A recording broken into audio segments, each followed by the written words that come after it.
And now it's Deborah Kobylt Live. Hi, everybody, and thank you for joining me today on Deborah Kobylt Live. And please welcome award-winning filmmaker Ondi Timoner, who did this terrific film, All the Walls Came Down.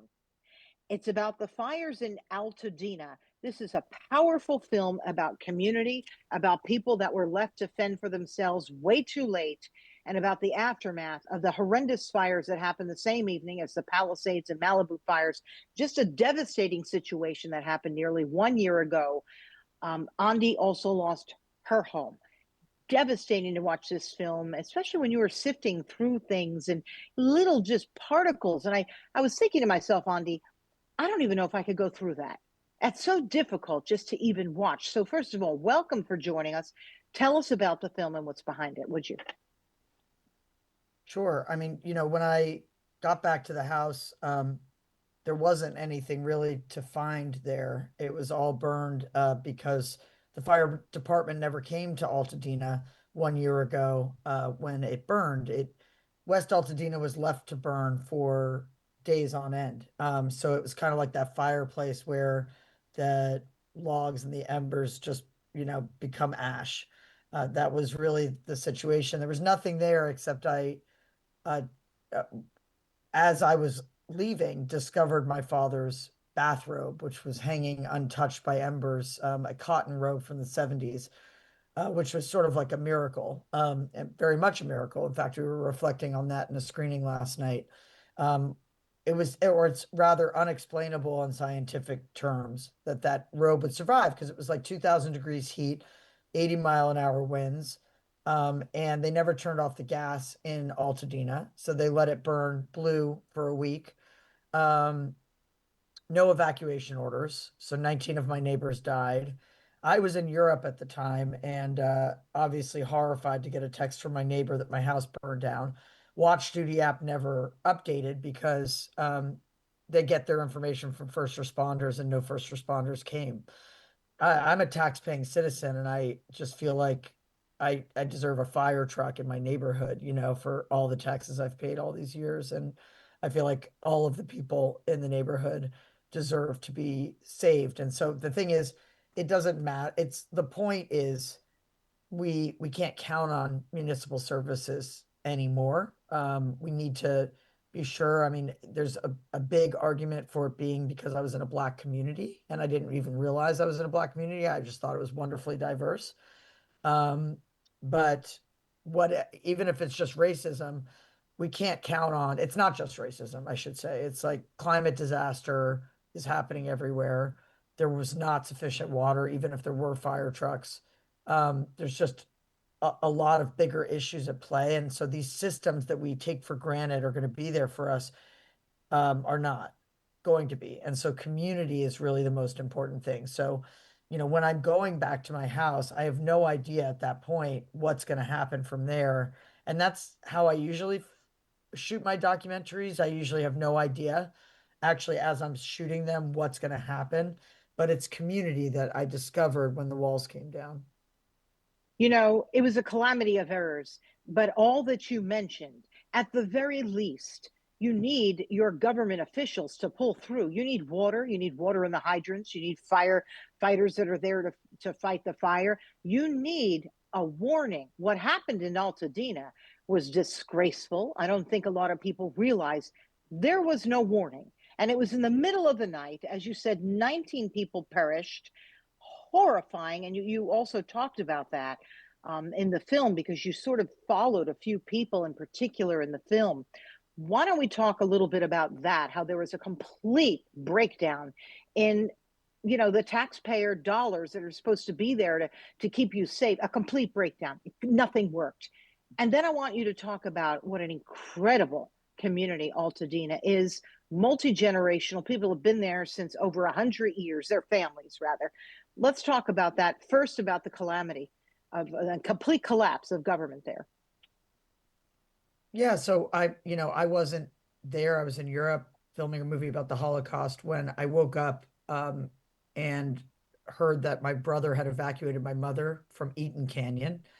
where if you've seen Last Flight Home, that's the house in Last Flight Home. And my my brother said that house is going to be gone because he apparently like drove through black smoke with sheriffs knocking on all the doors to get her out. And he said like that, it's on fire. The whole neighborhood's on fire, so forget it. And so they evacuated to my house in West Altadena, and her house ended up surviving. Wow. The fire was stopped 5 blocks from her house. Um, thank God. But that's because they have fire trucks. So Yeah. we didn't have any fire trucks. So what happened is they went to my house in Altadena, and then um it was calm, relatively calm compared to the winds elsewhere. And then the wind turned direction and came across and over the hill. And there was 7 hours, I believe, between the time the power, maybe 8 hours between when the power went out at 9 o'clock, um, to when the town burned down. At least from what we can estimate from the neighbor who stood there trying to hose down his house, and watched my house burn down. He said that that was around 4 in the morning, and the power went off around 9 p.m. And Wow. so Southern California Edison left the power on all day, even in the high winds that were burning the Palisades at that time, because they can't charge us for power unless they keep it on. Mm. So they kept it on, and then that ended up igniting an old power line that they thought had been turned off, and then apparently it was not. It was, or was off, but it had electric current in it. And because they hadn't maintained the brush, um, the whole thing ignited. And it's been caught on so many cameras, and so they've accepted responsibility for it, and they are going to be responsible for paying every single person in Altadena for the cost of the rebuild and for their loss. That is a massive amount of money, that's going to come from a fund, a fire fund in California that exists. But we're facing a massive crisis in Altadena right now. I mean, aside from the fact that 19 people perished and my neighbor to the north had to be carried out by her son through flames, losing all her pets. A Oh, white woman, by the way, like a mixed couple next door, a Filipino woman across the street with her son, uh, a black uh, firefighter to my right, another black firefighter across the street, and then Randy, who you meet in the movie, who had lived there since the 50s when black families were redlined into the area. yeah. Um, and so that was how diverse my neighborhood was. But yes, my neighbor Linda barely survived. But now the power company has to pay, and the problem is they're not going to pay until, like, they're not going these the case isn't even going to be heard till January 2027. Oh, And 61% of Altadena families that lost their homes that night a year ago are facing a loss of housing in the next 2 months. So we are actually facing a second disaster. That's a massive crisis right now. And the film is really our attempt to stop the disaster. I mean, we're using the film as a emergency response, if you will. there's got to be GoFundMe pages. I mean, like, how can people participate in this? Because you're right. In just You a go couple of to months, these people are going to have nowhere to go. Tell You me. go to the website, allthewallscamedown.com, Yeah. and there's an impact section. And Heavenly Hughes, who's the star of the film, who is the silver lining that I discover with her group, My Tribe Rise, they have an Adopt a Survivor program that's really awesome, and they hand out lots of money all the time. And so really contributing to that is a great way. We also have a petition on change.org, that, and on the website and on our social media. You can find it everywhere. And Yeah. it's to stop the foreclosures until the power company pays, and also petitioning the governor and the legislature to force Southern California Edison to pay the first billion out now, which is 200,000 per family that lost their homes, so that they can make it through 2026. It's just a small percentage of what they're going to owe everyone. But if they pay it now, we won't have a homeless crisis on top of uh, our town being destroyed. So Look, and let's face it, the more time goes, you know, it's unlikely, right? They're gonna stall. They're going to stall. So to your point, getting those funds quicker rather than later is actually critical for people for a multitude of reasons. But this is just heart wrenching. Talk to me about the community, because in a way, the way you describe Altadena is the way America is supposed to be, right? You've got people from all walks of life and various social and economic, you know, ways where they come from. It's sort of the American way, and people just blended together. They really looked out for one another. I Oh know. yeah, Tell me about it. So you live there. I know people who do live yeah. there. I have I mean, friends there, but talk to us. I raised my son there, for when he was like 7. I mean, we lived at in the house in Eaton Canyon that survived until then, and gave it to my parents, and then moved to this beautiful home in Altadena. And Oh, it was just magical. I mean, we had wild peacocks flying overhead, and every I had this one peacock that would fly at 7 p.m. every single night, like clockwork, over the house. And I've had New Yorker friends visit, and they're like, they couldn't even believe peacocks could fly. I mean, it's such a strange and awkward thing to watch, but they did, and they would roost in our trees at night, and like we would have all of these mom and pop shops all over the place, and soul restaurants, and just spirit like you could not believe, concerts, outdoor concerts at night, and horses walking up and down the street. And we were part of the community garden, which was a big awesome place to be, where we got a plot. There was a 3-year waiting list for that, and we finally got one. Yeah, it was just the best place to live. And I think what happened, Deborah, is that as the walls came down, we sort of came out of just out of the trauma to find each other through the ash and through the dust, and unite as neighbors in a way that we kind of didn't before. I mean, we were all, it was a lovely place to be, and there were lots of community activities, and everybody loved being there. But what we didn't know was how much each of us loved it, right? Like I think we all yeah. discovered this mutual love of this very, very special place. And the only way that the place can possibly exist anymore is if we preserve, Black and brown families to stay on their generational land. We have to protect them and preserve the fabric of the community, because the reality is, so the original Black families got there in 1870, and then uh and then as Black and brown families tried to buy in Pasadena and East Altadena, they were redlined in there from the 50s, 60s, and 70s. So what resulted is the second largest town of Black home ownership in the entire country. So 80% of Blacks own their own homes there. Everybody lived well, not over the top, like not like some of the homes in the Palisades, but a really strong middle class, and it was Yeah. wiped out in a night. And then the disparity that's happened since, because if you own your own home, you don't have to have insurance. So a lot of people didn't have insurance, and those who did have insurance are underinsured. And now all of that, all the ALE assisted living and all of the programs are running out. So everybody's facing these lump sum payments for forbearance is running out, and or they just can't go on. They've tapped all their savings, retirement, and everything. So yeah, we do ask for help at this point. It's an urgent situation.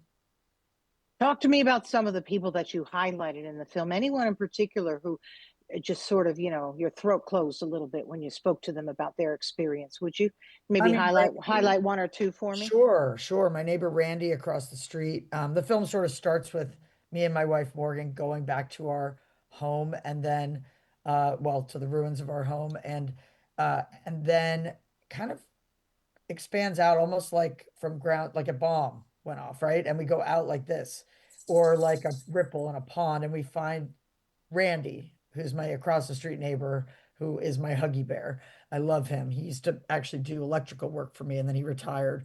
Um, just a just a sweetheart. And he went from I mean, oh my God, he really went through it. He had his dog in the back, and he went from Fleabag Hotel to Fleabag Hotel, Oh, to really, really dingy Airbnbs. He moved like 6 or 8 times by the time I got back from Europe. from shooting was January 20th, as you see in the film. He had already moved like 6 times, and now Mm. he's living in a tiny little house, temporary housing in on Mountain, which is not that far away. They are going to rebuild. They're underinsured. They need help to rebuild, and that's where Heavenly Hughes comes in, who's the hero really of the story, the founder of My Tribe Rise, who's lived in Altadena for 50 years, and she has raised, hundreds of thousands of dollars. Some of it, a lot of it, with the help of the film, actually. But she's got sources all over the place, and I'm my mission is to raise her profile, raise her up, and to see her get lots and lots of money through My Tribe Rise, because she hands it out. She connects the elderly with programs. She connects people with mental, we've had suicides, we've had heart attacks in the year since. She connects people with mental health services. She has these power luncheons. She's had 33 so far. And when I saw that, that's when hope started to grow in my own chest, after this. It's just starting to connect with the community. And then there's the Wormleys who lived around the corner, and walk our dogs around the block. We loved walking our dogs every evening, and we'd wave at this family and these kids who loved our dogs. But we didn't really know them. And then we connected with them after the fire, and they were living in the travel lodge, you know, making coffee out of coffee mate, and sleeping, the mother, LaPortia, sleeping on the floor so her children could have the bed. She has diabetes, and all she got out of the house was insulin.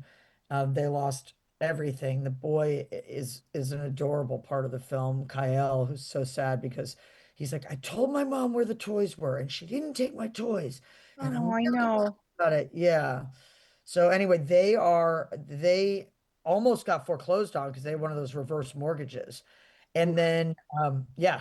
And those are like totally predatorial. I mean, there's over 280 reverse mortgages in Altadena right now. There were over 300. And what happens is the bank can just come and take your house. They can't be passed on. There's a lot to it. It's complicated, but never, ever, ever do a reverse mortgage. And they sell them to elderly Black people. That's who Yes. they prey on.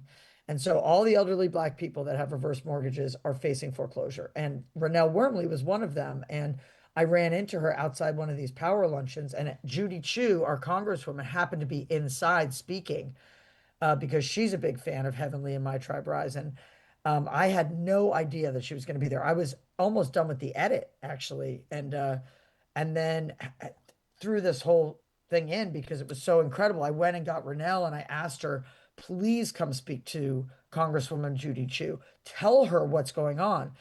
And she went in there and she told Representative Chu, and her office called the bank and told them to stand down. Wow. Now They, wait a minute, hang on. yeah, That's what our elected officials are elected to do, to yeah, actually help the people. I'm in love hearing that. it's This so makes, great. it warms my heart. I'm telling you, Yeah, we very rarely hear anything like that coming from a politician. Shout yep, out to her. I love that you're yep. telling me this. Thank you very much. And those are the kind of people that we need in office, honest to God. Yeah, and we actually Um, have, we actually have wow. an interview with her, a Zoom with her, and some updates on Altadena that you can see on our Instagram. All the walls came down, and on our website. So, Mm. so check those out, because she's a big fan of the film at this point. But anyway, Renelle goes and talks to her. It was the most unbelievable scene. And then I had to cut 2 minutes of probably myself out of the film to put that in and still keep it a short at 38 minutes. But so great. She forgave the foreclosure. I mean, the bank forgave the mortgage. And now she's staying on her land with her family, which her mother fought to get that house and worked her whole life to get that house. And now they can be in that home, and they're rebuilding at no cost, actually. There's several organizations that are working with the community to help people rebuild at no cost. And again, it's through My Tribe Rise. You can connect with those programs. I'd like to talk to her. So maybe when we're off camera, we could talk about that, how I can get in touch with her, because I'd really like to highlight the work she's Heavenly doing. or Heavenly or Renell? Both. Why not? Yeah, oh, That would be definitely. really, I want to highlight all the good work people are doing because they're having an impact. This matters. I know you don't have that much more time, so let me get a couple more questions in before I let you go. What about developers coming in and scooping up the land? I know that's something that people in the community are like, oh, come on, no. But is that happening?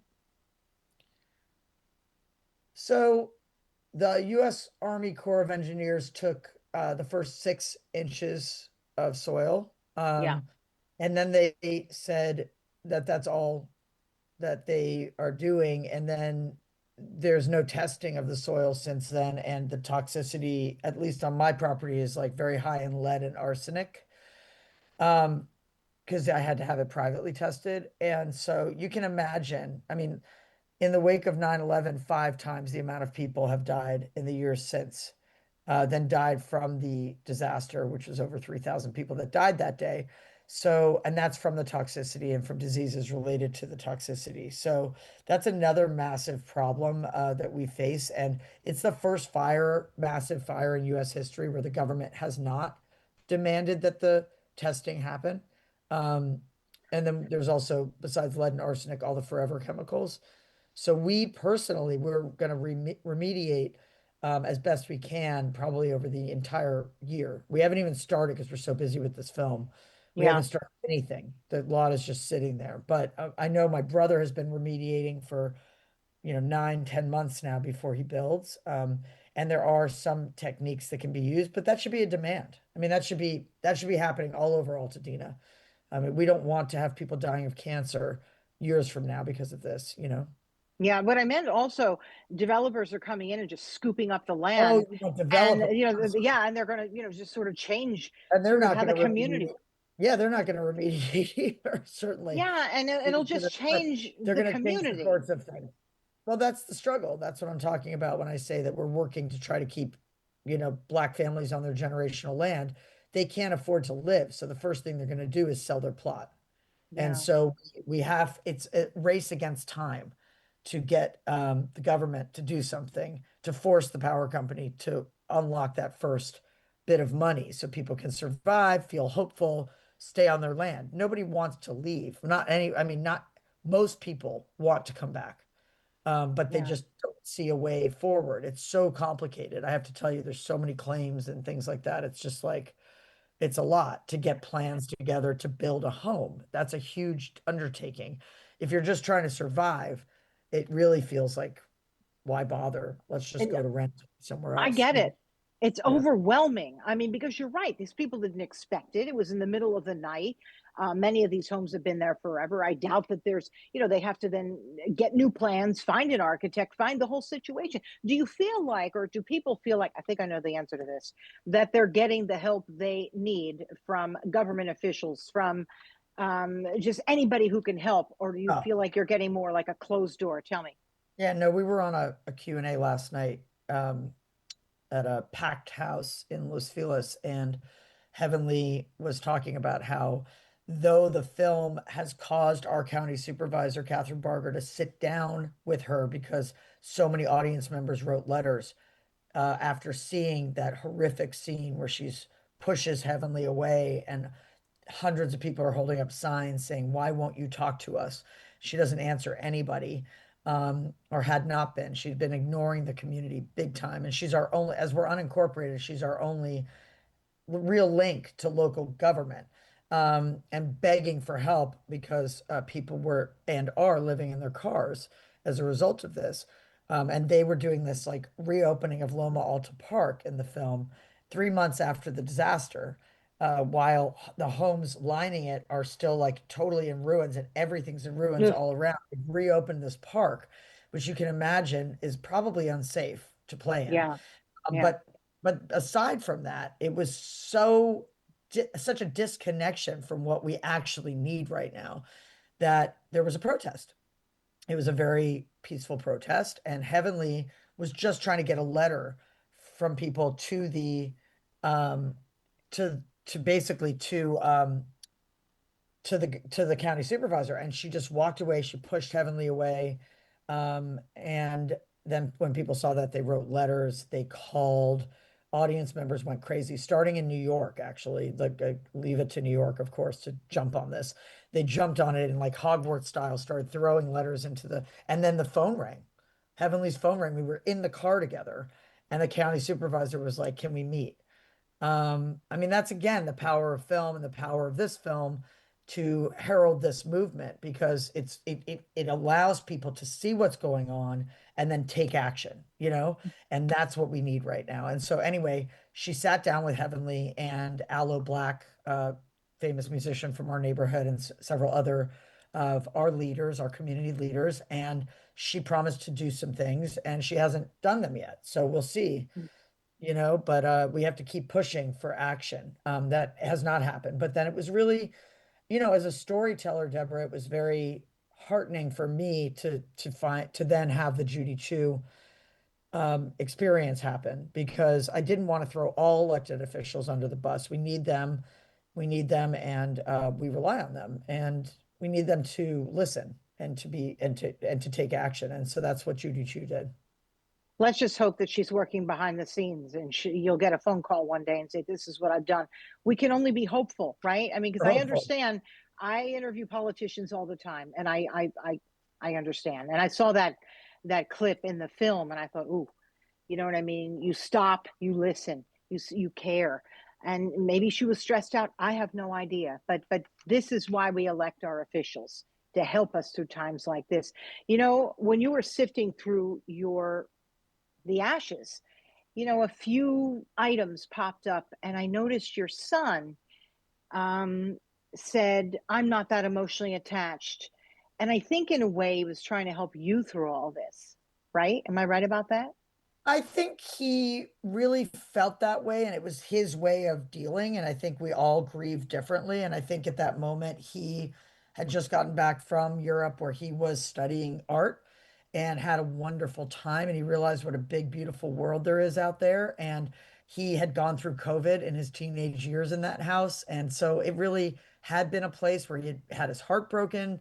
There was things that happened in his teenage life there that he was like, it's okay, um, sadly, it didn't stay like that. We moved to Joshua Tree, and he moved in with my mom in her spare bedroom for a time, and then he started to really, like, after a month or two of being back in the neighborhood, having graduated college, all of his stuff was burned, everything he ever Yeah. created.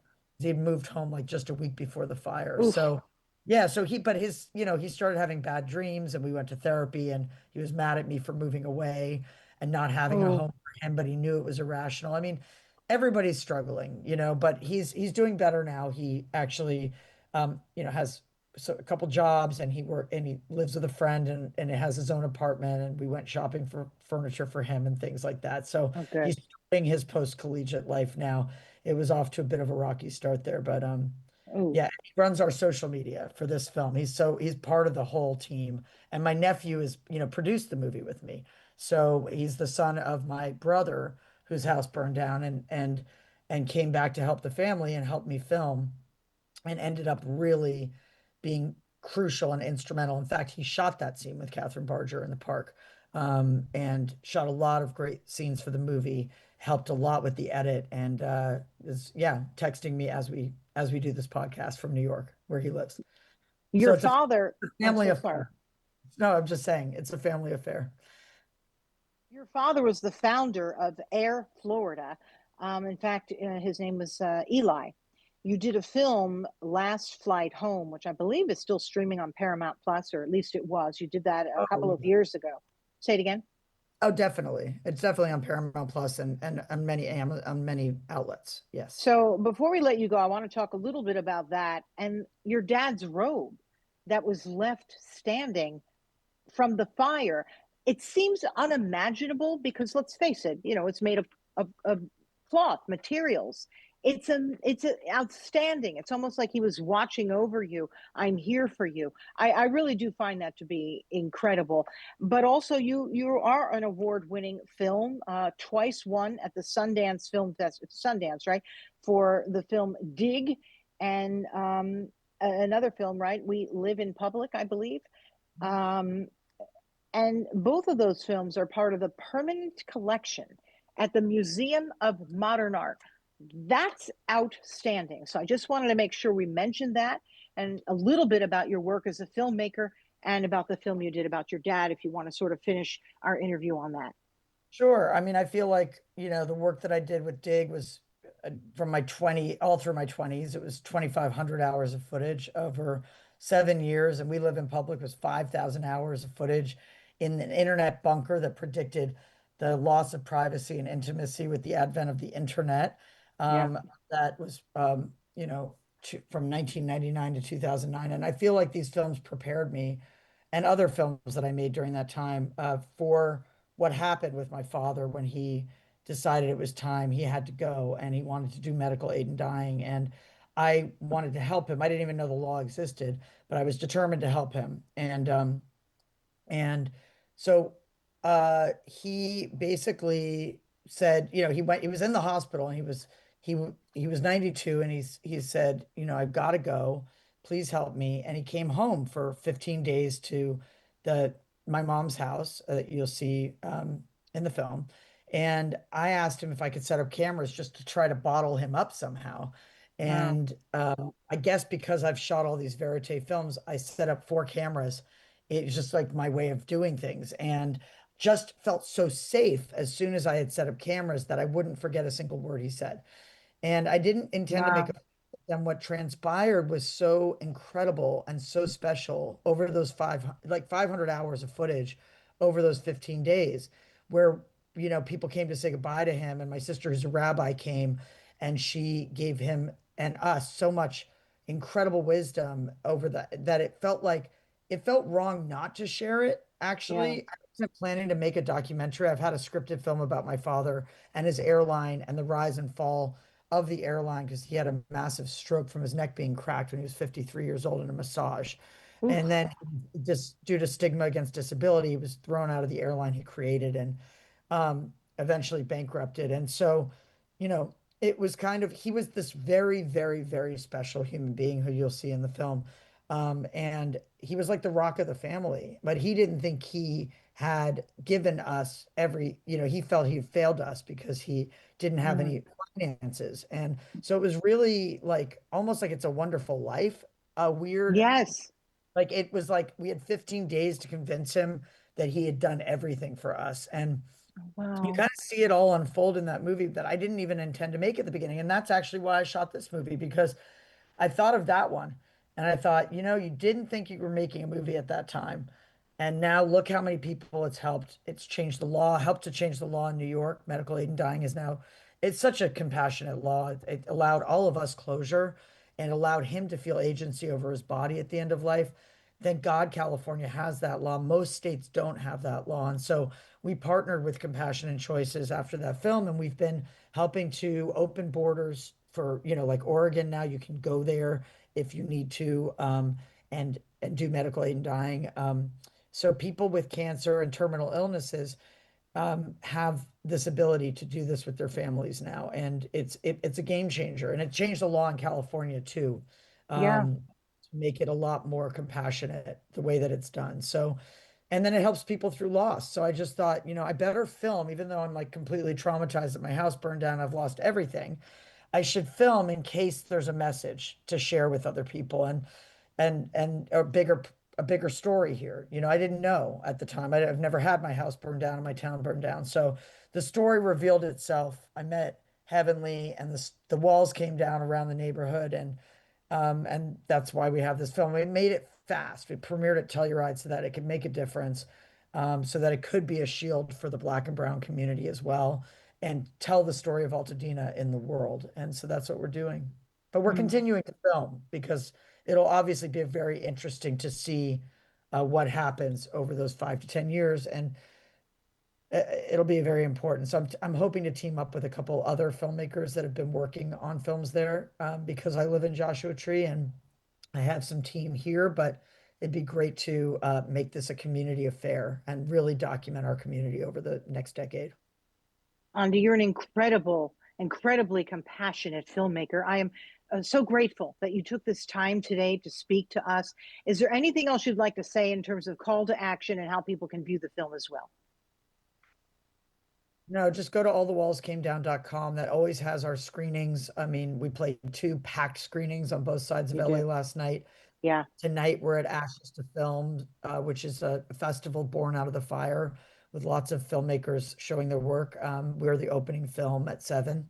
And then there's a panel afterwards and there's a reception. And we're off to New York. And we're at the Roxy Theater in New York at 9 p.m. on Monday night. And tickets are on sale now. It sold out last time. Hopefully it'll sell out again. We'll be there with Heavenly and my nephew Eli, and my wife, composer Morgan, and our dachshund. We'll all be there in New York on Monday, and we just kind of go from there. You know, the film is shortlisted for the Oscar. Fingers crossed, it's nominated. It'll make a really big difference for the town. So that's what we're working on. Yeah, thank you so much for all the work you do. Thank you for fitting this in today. I know that we really had to hustle to make it happen, but this matters. This mattered to me because I want to get your story out there. So thank you again. And also thanks to our friend Catherine Gray, who put us together. Catherine is an incredible person to do that, right? She's always the first to, know who really should be connecting. So I appreciate her. Yeah, she's actually involved in this effort to tell the story of Altadena in a feature. Yeah. Over time. So that's we were talking, and then she brought you up and connected us in that way. So thank you for picking up the ball as you did and Yeah, running with it. If you'd share the petition, that would be super also. But sharing the I website will. is good enough. You got it. Thank you, Thank you so Deborah. Thank you so much. And everybody, you could find my interview with Ondi on all video and audio platforms of Deborah Kobylt Live. This is also an audio podcast. You can find us on Spotify, iHeart Podcast, Amazon, just anywhere you get your podcast, look it up, but also as a video podcast on YouTube. Is mostly where people stream it. And then, of course, Facebook. We'll have clips on our Instagram, so you kind of can't miss this interview. We're going to push it out there. We think this is important for everybody to get involved. Thank you all for tuning in. We appreciate you. We'll see you next time. Bye-bye. Thank you. Bye.